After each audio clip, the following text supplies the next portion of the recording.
This is Chazz Palminteri here on the Chazz Palminteri Show. Is that redundant? I guess it is. Sorry. So many people don't know about my early career. I mean, they know me as an actor and as a writer and a director and a producer. But people don't really know that I started as a singer. I started as a rock singer. We're going to show a photo of that. And I know it's up there now. And do you believe that? Look at me. Look at me with my long hair, my mustache, and oh my God. And see that photo? I'm going to tell you a secret about that photo. I never said this before. I was naked in that photo. I was naked. It's the true story. I mean it. Michael, I was naked in that story. I was naked in that photo. And I told the girl, I said to her, I said, just, take a photo from here up, obviously. And she did that. That was in St. Thomas in the Virgin Islands. Oh my God. St. Thomas in the Virgin Islands. The fun we had. Oh my God. Think about it. 1971. And all we did was get high, play music, and be with women. Look in my face. I want you to look at my face. Look at the joy in my eyes. Look at it. You'll see the joy in my eyes. Oh my God. To be young like that and to just have fun the way we did. Oh God. I mean, it was so insane that we were working at this club called Place in the Sun. And it was right on the beach, right off the beach. It was right on top of a liquor store. The whole club was where the store was. And it was called Place in the Sun. And I was there with my band. The drummer was Brian Darby, who passed away, great guy. Charlie Nagy played bass, great guy, another great guy, he passed away. Ray Jackson played guitar, great man Ray, he's still alive, doing great. And I'm trying to think, and then I went back, we had two drummers there. Brian Darby was one, and Billy Dennis came with us there. That's right. Billy Dennis was the other drummer. We had an amazing time. Think about this. We're young. We're sowing a lot of oats, right, as they say. Right where we were was where the big ships would come in to dock with all these girls and guys. A lot of girls would go visit. A lot of girls. And they would come there for 5 days. Then they would leave and another boat would come in with another whole new bunch. It was insane. Insane. I'm telling you. Oh my God, it was crazy. The fun, the partying, the women. What kind of music were you making? What kind of music we were making, Michael? We were making, at that time, we were a cover band. We were playing like, Cream and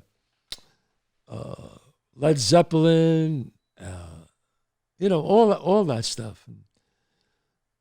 God, it was, we would do some R&B stuff. I was the lead singer. And every night we would just perform. And at the end of the night, there would just be all these like ladies, groupies as they called them back then. And it was just crazy. All of us. It was just, I think my bass player, one of them, he was just insane to the point where I said, you're going to die. I remember one night, we just had this big party. And we were all high and stuff, smoking pot and what was it? Hashish, as they said. And I don't know what happened. we woke up and I don't know what the hell was going on. And I turned to him. He was in the other bed with someone.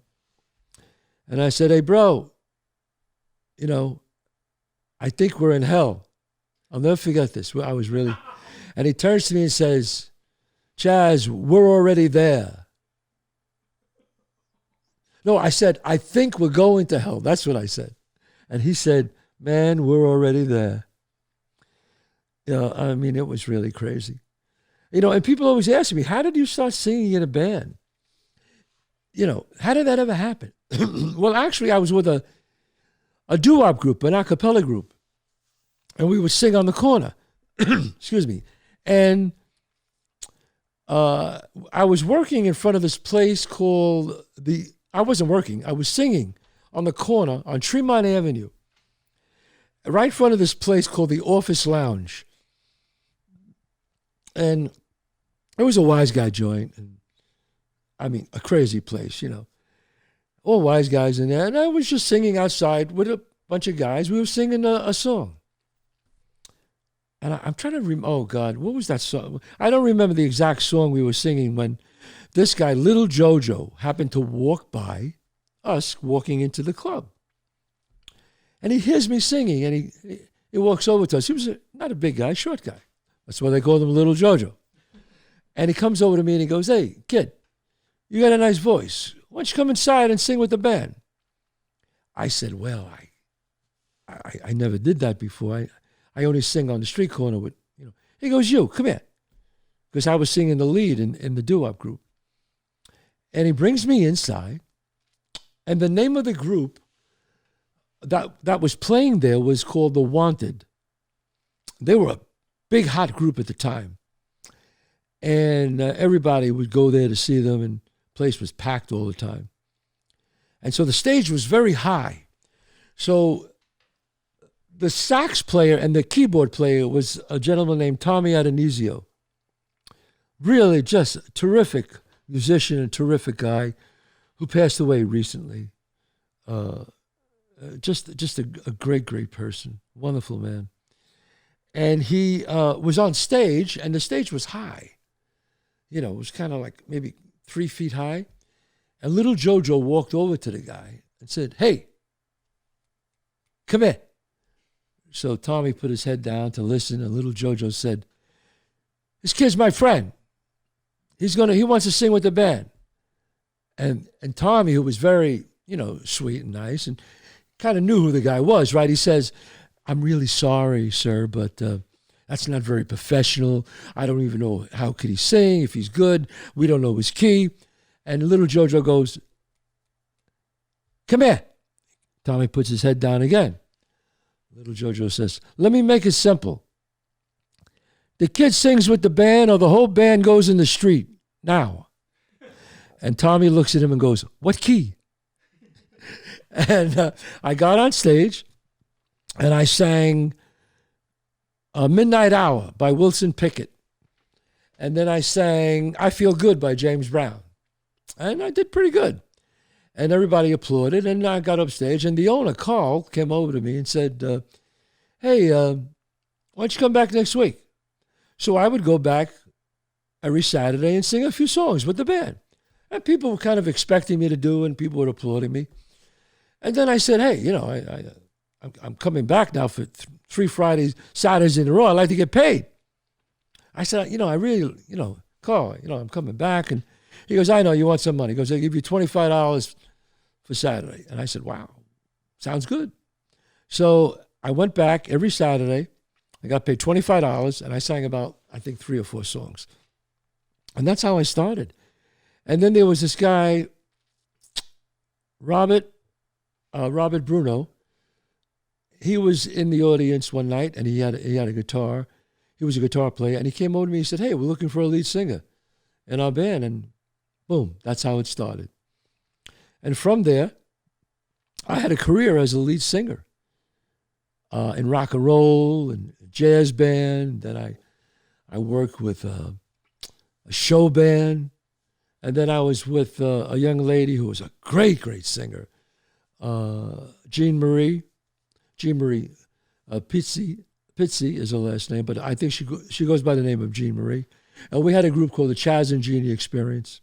And she was just phenomenal.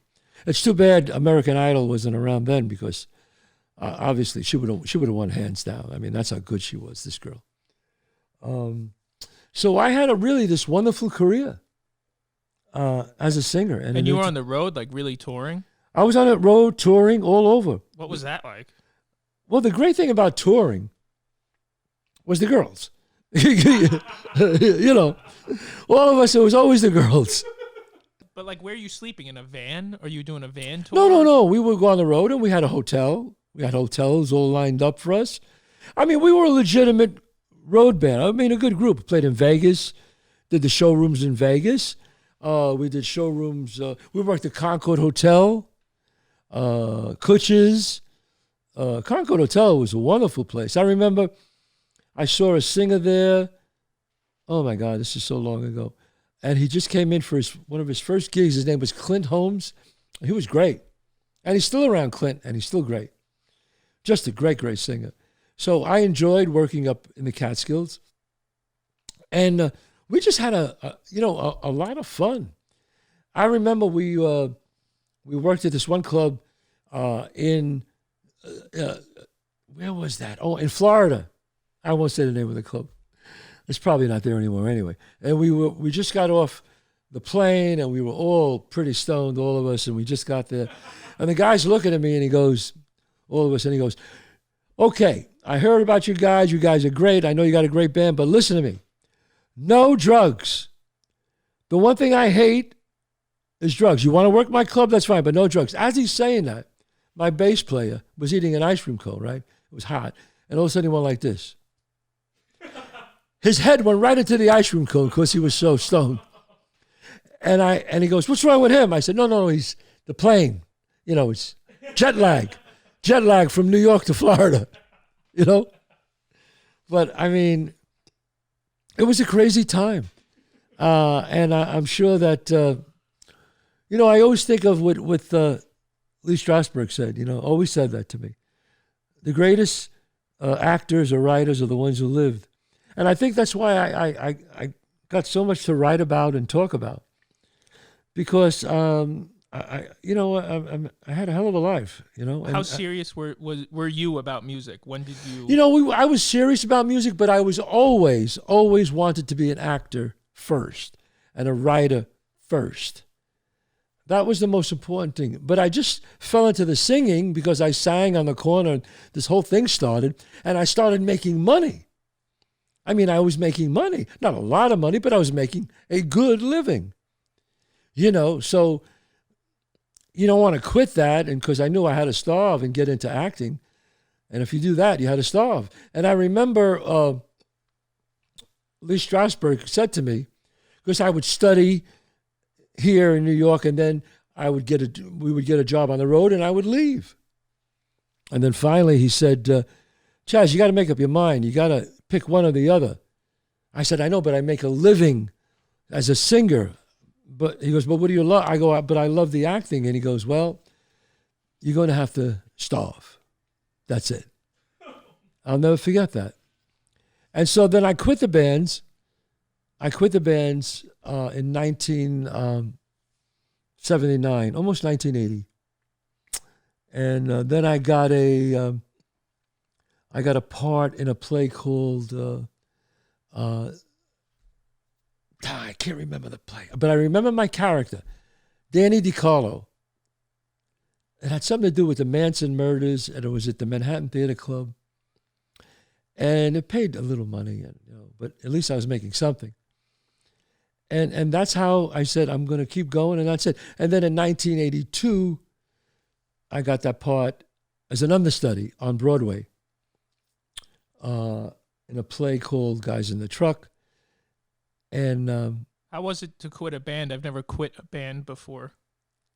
Well, though I mean that wasn't the only. I mean, in 10 years, I was in a lot of different bands, but I remember that day. I remember quitting the band. It was New Year's Eve, 1980, the end of 1979, and I remember I said, This is it. I can't go and do it anymore. And I turned down money working, but you know what? That's what you have to do. Think about it, because I always say about you saw some of my other episodes about security and life. People tell you, hey, get a city job. I heard you got to, if you want to get married, have a family. And I didn't do it. I followed my dream. How similar is the hustle of a young musician to a young actor? Oh, it's the same thing. It's the same. It's anything in the arts is always difficult, whether you're a painter, a sculptor, a songwriter, an actor, a director, producer. It's like no job. There's no I graduated, now I have a job. No, that's not the way it is. Everything's on if something happens. If. It's like the ultimate liberal arts degree, as I say. I mean, you don't know what's going to happen. But that's what makes it so exciting. It's the process that's rewarding. Because, don't get me wrong, I'm happy with my life now. And I wouldn't want to go back to being poor again. Please. But when I think back of it with a smile. And in one aspect, I was happier in one way. I remember being so broke in LA that I was collecting $127 a week unemployment. I think my rent was like $250, something like that. And I couldn't cash the check because it was a Sunday for some reason. And I realized I didn't have enough food in the refrigerator.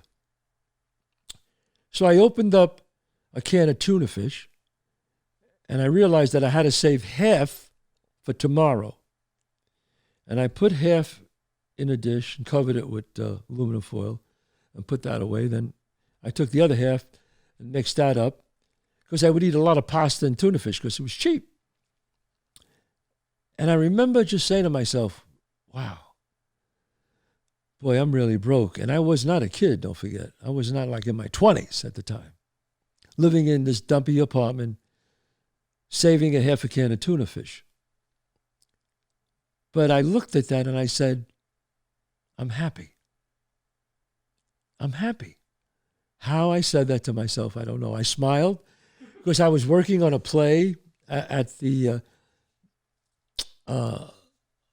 Ensemble Studio Theater, and I was going to Theater West, and I was happy. So, sometimes you just have to do what you love. I always tell people, if you're going to fail, you might as well fail in something you love, right? People fail all the time. And I knew that if I couldn't take it anymore, that I would do something else. I have a question about the band. Yes. I'm fascinated by the band. Sure. Was there any fights? Because everyone always says being in a band. Oh, my God, fights in the band. That's all it is. And it's always between the guitar player and the lead singer. It's the most amazing thing. If you look back at all the bands, the great bands, think about it. Mick Jagger, Keith Richards. Page, the guitar player in Led Zeppelin, and who was the lead singer? Robert Plant. It's always that because the guitar player has the second biggest ego, and the guitar player has the biggest ego. I mean, the lead singer. And it's always between those two. Aerosmith, right? Steve Tyler, Perry. Think about it. It's true. Always those two have the biggest fight. The guitar player gets mad because he's not the best singer and he had to get somebody else to sing. And it pisses him off. It just pisses him off. Think about that. Because he wants to be the lead singer, but he knows the other guy is better. And he's a great front man. Right? I can go on and on. Well, that's true in all of life, right? Even on set. Even on set, yeah. Well, on set is ego. Look, here's the deal. If you want to destroy your life, get a big ego. Really. Ego is the worst thing in the world you could have. I'm not saying you can't have self-esteem. Of course you have to have self-esteem. But they did a survey. Listen to this. They did a survey of the most successful people in the world. And they asked them, what is the one quality, the one attribute that you think made you successful? They did a survey, and they came up with one answer. And the answer is adaptability. How do you get along with people? Think about that. Not your talent, not your money, not your fame, or not your brilliance. How you get along with other people. That was the key. So now think about it. If you're really good and you get along with people. I always tell young people that, my young students.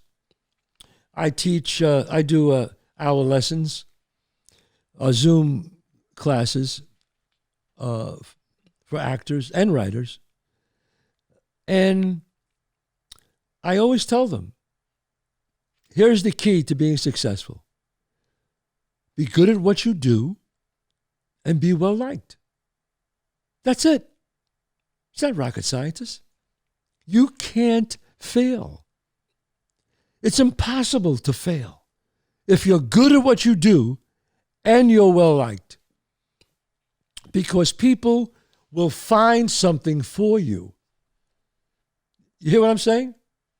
I have put actors in my plays or in my movies or in my pilots who I liked them so much that their energy was so contagious and so wonderful, and they were talented. Now, I wouldn't put them in if they weren't talented, no matter how much I liked them. But they had both qualities, and I said, you know what, let's find the part for him. He's terrific. Let's do something for her or him. Yeah, let's write him. I'm going to write him a part. You know, something, maybe a day, 2 days. Can't fail. I'm telling you, that's the key. I've seen people blow it like you cannot believe. When I got into the actor's studio in the 70s, I saw these actors there. Oh my God. I mean, Pacino and those guys, they were 10 years older than me, 12 years older than me. So they were in the classes above me. But I saw actors there, and I won't mention their names, that were brilliant.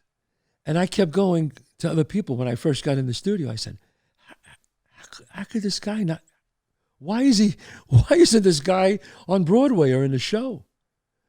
This is crazy. This guy is incredible. And then I got to know him being at the studio. What an asshole. Oh my God. And then I saw it. I saw why firsthand. And then people told me, not Chazz, look, nobody wants to work with the guy. The guy's just a nightmare. He's always down. He's always negative. I don't understand that. People have this thing. They think that, you know, you have to be this asshole and be this like quiet genius. And it's bullshit. I could tell you some of the great writer, director, actors who are the nicest guys in the world. There's no ego there. There's no ego there where they treat people bad. I mean, come on. Al Pacino, I've done a play with him, worked with him. Terrific man. Bob De Niro, terrific guy. Okay? I mean, this is bullshit. You don't have to be. Ron Howard, well, the sweetest guy in the world. A great director. You don't have to be this insane artist with your head down. God, where's my water? My water! You don't have to be yelling, screaming like some maniac.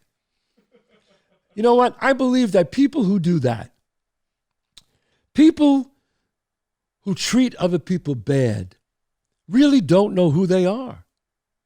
They don't.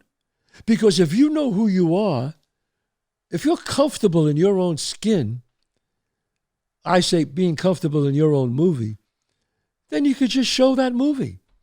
But a lot of these people, they don't know who they are. They're so insecure that they have to act like they think who they are, and they want you to know who they are. So they have to overly compensate and become an asshole. That's really it right there in a nutshell, folks. You see a guy say, hey, look at this guy. Oh my God, he was, what an asshole. He was a nice guy and now he's this, I don't know, he made it big and now he's this asshole. No, you're wrong. No. He was always an asshole. Now he's just a famous asshole. That's the only difference. So I don't go for that. I don't go for that at all. That, fame or money makes you an asshole. I think you always had it in you to be one, and now it just came out. I always said that money makes good people better and bad people worse. And that's really the way it is. Look, do you get busy sometimes? Absolutely. Do you can't get back to your friends sometimes? Yeah. But if you really value your friendship with them, you find a way to make a phone call. Say, hey man, I know I haven't gotten back to you, but I'm doing this film and it's crazy, yada, yada, yada, and I will be, we'll talk as soon as I finish, we'll be back. And if they're your real friends, they'll understand. I have the same friends all my life. The same friends. Since I'm 10 years old. How's that, folks? You don't believe me, do you? Come on. Right now you're saying bullshit. Let me tell you something. For the past 40 years, you hear what I just said? 40 years. We meet once a year, all of us, and have dinner. For the past 20 years, we've been doing it at my home. Right around May, I have all my friends. Most of them all friends that I grew up with, and some new friends that I respect and like very much, and I invite them all. And there's about 25, 30 of us, and we have dinner at my home every year for the past, at my home 20 years, as we're doing it, 40 years. Same guys. Some have passed away, and we always leave a plate for them open, and we salute them, and we pray for them. But it's not like that no more. Why is that? You know why? I know why. I was thinking about this. What is the biggest bond of friendship people have? Especially guys. What do you think it is? You know what it is? Combat. When you're in, and I was never in combat, let's get straight. Thank God I was not. I don't have the courage these men have.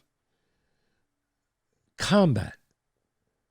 When they come back from war, they always remember the people they were in combat with. And they call them their brothers. That's a feeling that I can't even imagine. I visited Walter Reed Hospital. I go there. I'm writing a play about that. But I want to go there and speak to them and get to know some of them. And I went in one day to this one room. They were taking me to different rooms. And there was a boy there, 19 years old. I walked in. He was in bed. He had no legs. No legs up to his hips high. And he had one arm. And he was holding on to this little thing like a trapeze. And he would hold that with his right hand so he could constantly move up and move his, so he wouldn't get bed sores. He was 19 years old. His mother was there with him and his sister. And I talked with him. And I always asked permission first. I always spoke to the colonel, and I said, can I ask them about their injury and how it happened? He said, no, they want to. They like to talk about it. So I asked them what happened. And he said they were, he was in a Humvee, a vehicle. I'm sorry, I don't remember the exact name that he used. And they went over an IED, and it just blew up high. I mean, the whole truck went up in the air. There was 6 people, the other 5 dead. He was dead too, but he started getting a heartbeat. And see, the different thing today is because of the incredible engineering and advancement in medicine, people that used to die before, like in the Korean War and Vietnam, they could keep them alive now because of the advancement in medicine. So he died 5 times, he told me. And here he is, and you know, he was only in there not too long.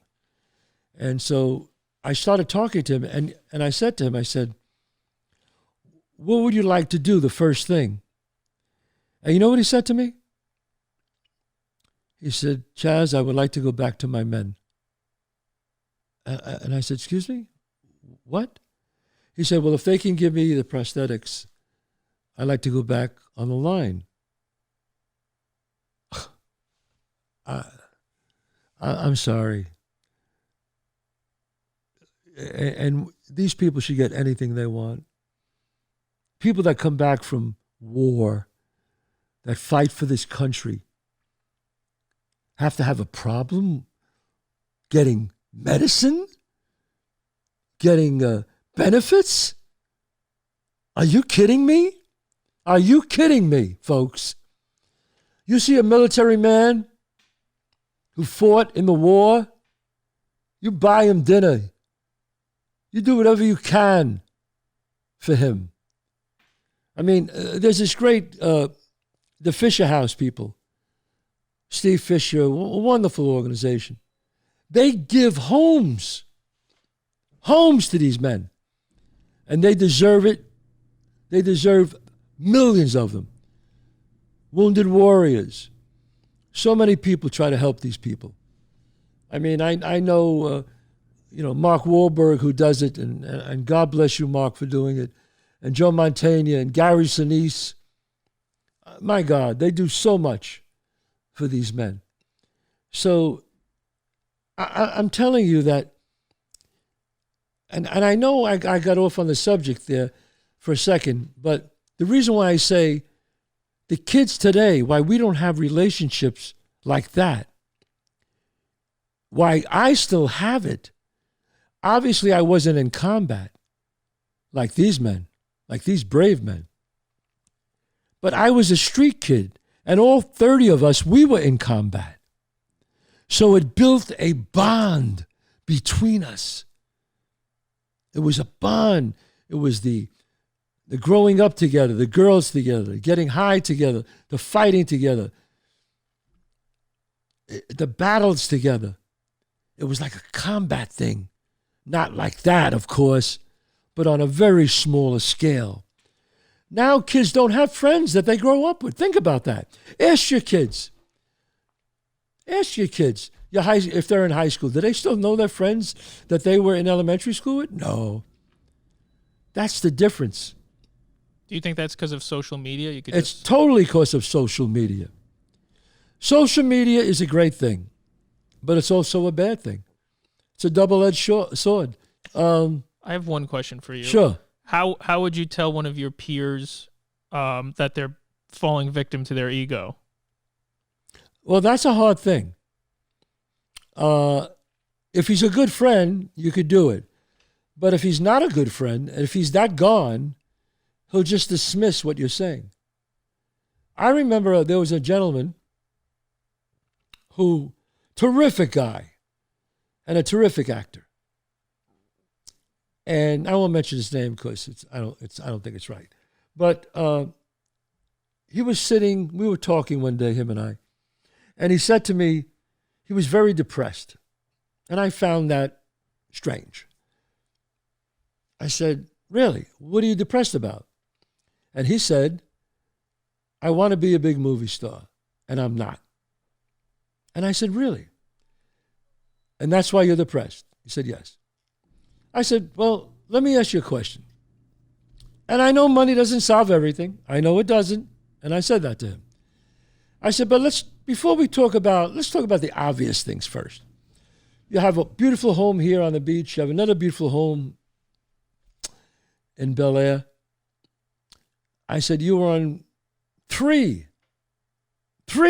of the biggest TV shows ever. You have a beautiful wife. You have healthy children. What the fuck are you depressed about? I said, how dare you say that to me? How dare you? I told him, I said, you're playing with house money.